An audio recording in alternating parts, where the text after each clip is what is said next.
हरे कृष्णा, राधे राधे। तो आज मैं बहुत ही ब्यूटीफुल टॉपिक पे बात करने जा रही हूँ कि कैसे अगर हम निरंतर प्रयास करें तो हमें सफलता मिलेगी ही मिलेगी।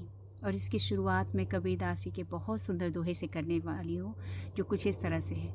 जिन खोजा तिन पाइया, गहरे पानी पैठ, जो बपुरा डूबन डरा, रहा किनारे बैठ।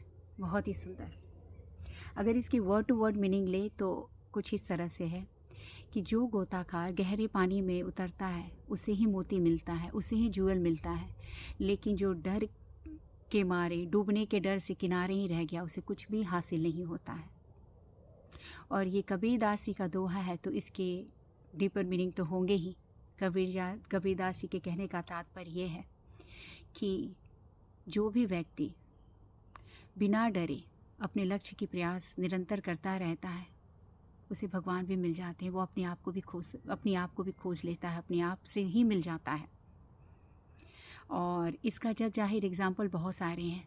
जैसे कैसे महात्मा बुद्ध जो थे, उन्होंने अपने राजमहल को छोड़कर सत्य की खोज में निकले, निरंतर प्रयास किया और अंत उन्हें सत्य मिला, सत्य की खोज मिली। आज उनके ज्ञान जग जाहिर है।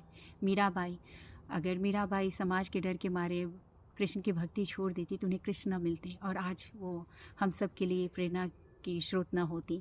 ऐसे बहुत सारे एग्जाम्पल हैं। और मैं एक एग्जाम्पल मटेरियल वर्ल्ड का भी लेना चाहूँगी, जो बहुत बड़े वैज्ञानिक हैं, थॉमस एडिशन। ऐसा कहा जाता है कि जब उन्होंने हमें इलेक्ट्रिक बल्ब दिया था, वो इलेक्ट्रिक बल्ब देने के पहले उनके कम से कम हज़ारों एक्सपेरिमेंट जो थे वो फेल हुए, लेकिन उन्होंने प्रयास करना छोड़ा नहीं।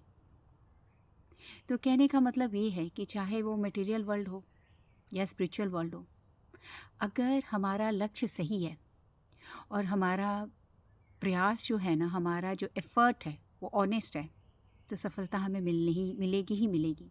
तो ये विचार करने वाली बात है। ऑन दैट नोट मैं विदा लेना चाहूँगी। हरे कृष्णा, राधे राधे।